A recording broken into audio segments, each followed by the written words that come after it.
아멘. 오늘 우리에게 주신 하나님의 말씀은 창세기 29장 15절부터 30절까지의 말씀입니다. 창세기 29장 15절부터 30절까지의 말씀 우리 함께 교독해서 읽도록 하겠습니다. 제가 먼저 읽겠습니다. 라반이 야곱에게 이르되 내가 비록 내 생질이나 어찌 그저 내 일을 하겠느냐, 내 품삯을 어떻게 할지 내게 말하라.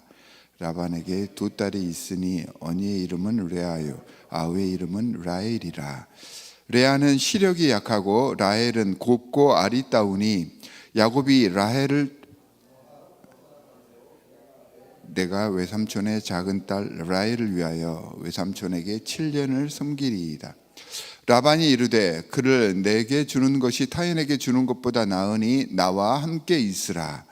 야곱이 라헬을 위하여 7년 동안 라반을 섬겼으나 그를 사랑하는 까닭에 7년을 며칠같이 여겼더라.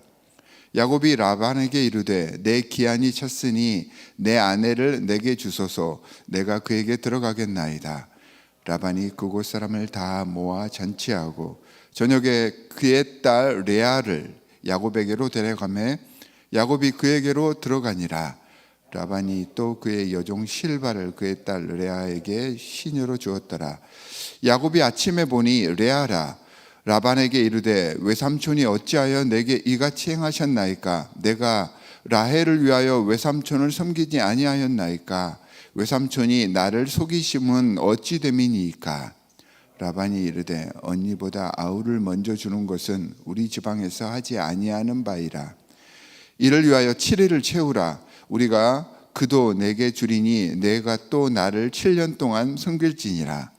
야곱이 그대로 하여 그 7일을 채우매 라반이 딸 라헬도 그에게 아내로 주고 라반이 또 그의 여종 비라를 그의 딸 라헬에게 주어 시녀가 되게 하매 야곱이 또한 라헬에게로 들어갔고 그가 레아보다 라헬을 더 사랑하여 다시 7년 동안 라반을 섬겼더라. 아멘. 자, 팥죽으로 형을 속이고 아버지 이삭의 눈을 속여서 장자의 권리를 취했던 야곱이 오늘 본문 25절에 보니까 왜 저를 속이셨습니까? 왜 이같이 나를 대하십니까? 라고 부르짖으며 절망하고 있습니다. 그 야곱이 삼촌 라반에게 아주 멋들어지게 속아 넘어간 것입니다. 단순히 오늘 말씀을 쭉 읽어보면 이렇게 한 번 속은 것이 아니죠. 이걸로 인해서 자기가 원하는 것을 얻기 위해서는 7년 동안 더 일할 수밖에 없는 그런 상황에 덫에 빠져버렸습니다. 그러고 보면 오늘 이 본문의 예에서처럼 세상은 정말 무서운 곳입니다. 우리의 힘만으로 헤쳐나가기 힘든 곳이 바로 이 세상입니다. 게다가 이런 세상의 영향, 그게 좋은 쪽이든 나쁜 쪽이든 우리는 이 세상 속에서 살다 보니까 이 세상의 세력에 의해서 직접적으로나 간접적으로 내 성품과 내 삶의 질, 내 모든 것들이 영향을 받고 살아가고 있습니다. 사람은 환경과 주위 환경에 의해서 지배를 받게 되기 때문입니다. 야곱이 세상의 입속에 밟고 재리를 확실하게 따지는 인물이 되는 데는 이러한 환경적인 요인도 분명히 작용을 했다고 생각을 합니다. 이 삼촌 라반의 역할이 야곱의 삶의 모든 것들을 바꿨을 것이라고 생각을 합니다. 이런 권모술수의 환경 속에서 치열하게 살다 보니까 야곱이 더 치열할 수밖에 없었고요. 세상 재리에 밝은 사람이 될 수밖에 없었습니다.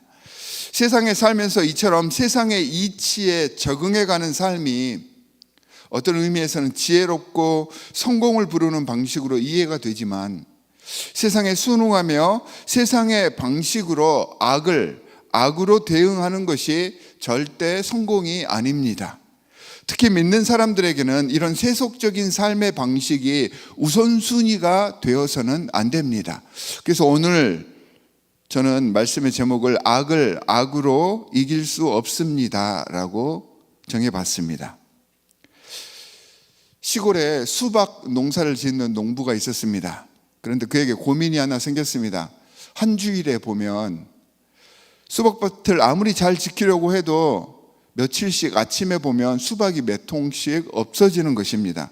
그래서 너무 속이 상해서 이걸 어떻게 하면 처리해낼 수 있을까 생각하다가 멋진 묘안을 생각해냈습니다. 그게 뭐냐 하면 주사기 속에 농약을 넣어서 수박 한 통 속에 집어넣습니다.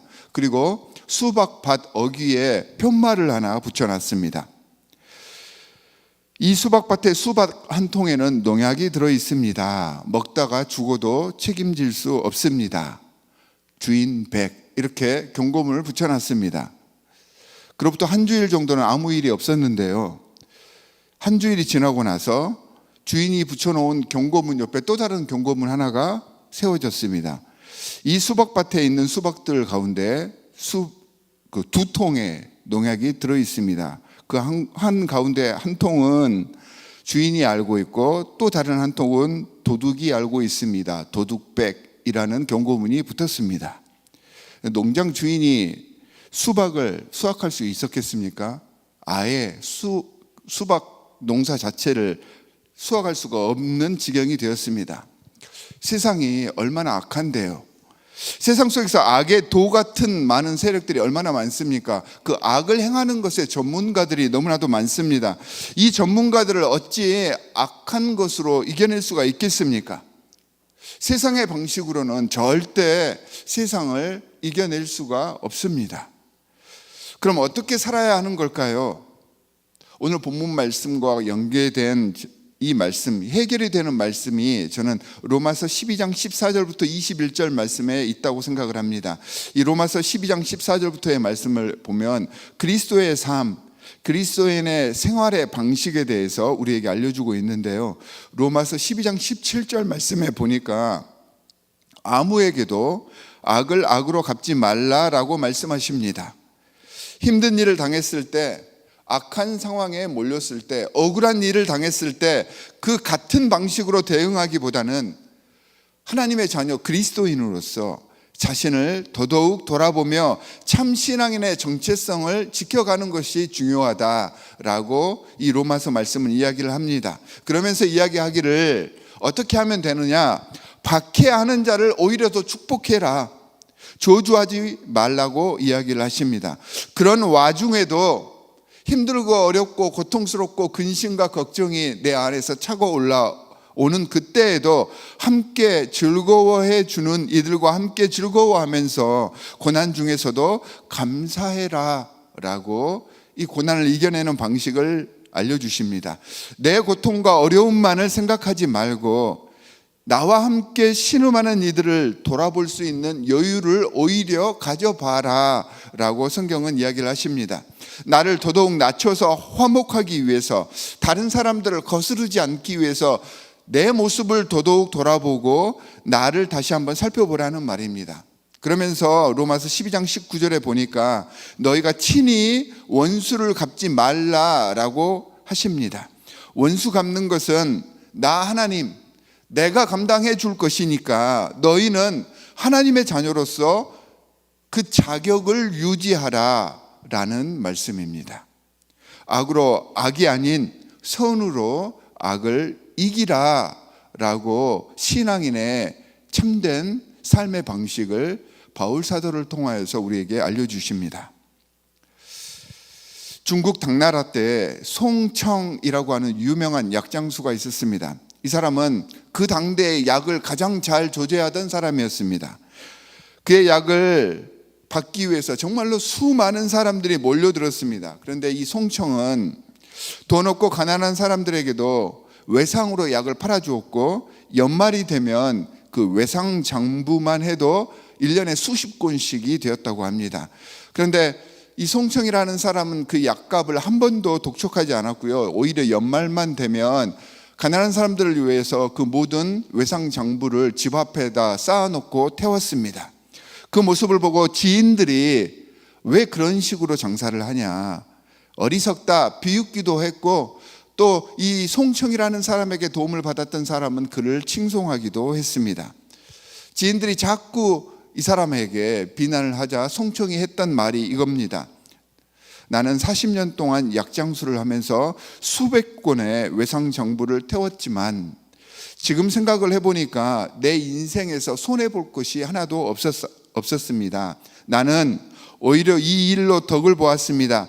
약값을 못 준 사람들도 많았지만 나중에 출세해서 더 큰 도움을 준 사람들도 있었고, 또한 훨씬 더 많은 은혜와 감사의 말을 들으면서 살았기 때문에 내 인생은 절대 손해보는 삶이 아니었습니다 라고 이야기를 했습니다.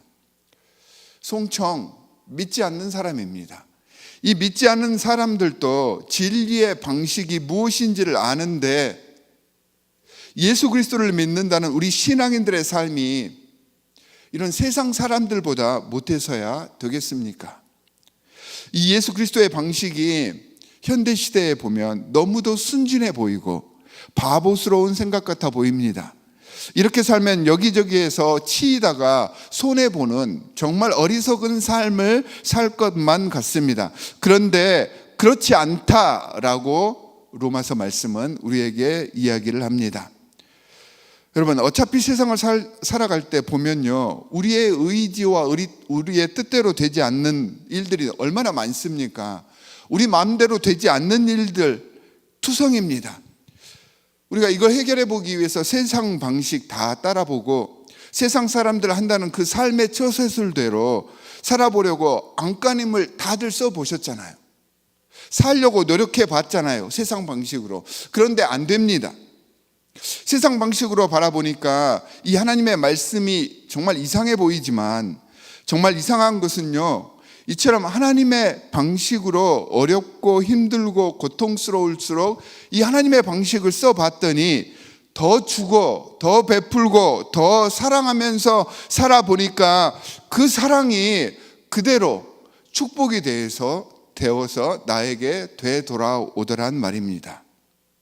세상 방식으로 해봤는데 안 되었으니까, 안 되었다면 이제는 하나님의 방식으로 하나님을 우리가 한번 시험해 봅시다.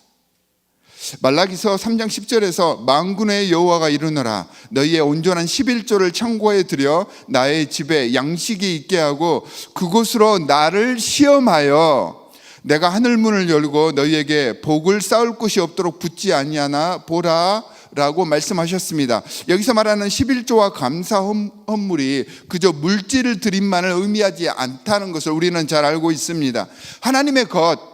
하나님의 것이라고 인정해서 하나님의 방식으로 들여보고 삶을 한번 살아봐라, 이런 의미가 함축되어 있지 않습니까? 내가 명령한 방식으로 한번 살아봐라. 그렇게 나를 시험해 봐라. 그리고 나서 내가 하늘의 곳간을 열어 너에게 쌓을 곳이 없을 정도로 베푸나 안 베푸나 한번 지켜봐라 라고 하나님께서 우리에게 말씀을 하시는 것입니다. 악으로 절대 악을 이길 수가 없습니다. 악을 이기는 것은 예수 그리스도께서 유다의 발을 씻기신 것 같은 선의 마음, 그것뿐입니다. 야곱이 속아 넘어가는 본문의 이야기를 통해서 세상의 방식으로, 악의 방식으로 이겨낼 수 없음을 우리는 한번 묵상해 보았습니다. 우리는 하나님의 자녀들입니다. 하나님의 자녀들로서, 하나님의 백성들로서, 하나님의 일꾼이자 하나님의 사도들로서 하나님의 방식을 통해 하나님 나라를 이 세상에 증거하며 세상을 변화시키는 일꾼, 하나님의 사람들, 하나님의 주요한 귀한 사사들이 되시기를 주 예수 그리스도의 이름으로 간절히 축원합니다. 두 가지 기도 제목을 드리도록 하겠습니다. 첫 번째는 오늘 본문 말씀처럼 악을 대처하는 것이 아니라 그 악한 상황 속에서도 예수 그리스도의 방식으로 악을 이겨낼 수 있는 우리가 될 수 있도록 해주십시오 라고 기도해 주시기 바랍니다. 두 번째는 이제 재직들이 선출이 되었습니다. 이제 12월 둘째 주가 되면 재직 임명식이 있을 건데, 하나님께서 우리에게 허락해 주신 재직들, 이 재직들뿐만 아니라 공식적인 재직들뿐만 아니라 우리가 하나님의 제자로 부르심을 받은 재직들인데, 이 재직의 마음으로 예수 그리스도를 섬기며 헌신할 수 있는 그러한 자세를 가질 수 있도록 우리가 재직을 위해서 중보하고 우리 자신을 위해서 헌신할 수 있는 소원의 기도를 이 시간 함께 올리도록 하겠습니다. 두 가지 기도 제목을 가지고 함께 기도하도록 하겠습니다. 하나님 아버지, 정말로 감사합니다. 악으로 악을 대처하지 않겠습니다.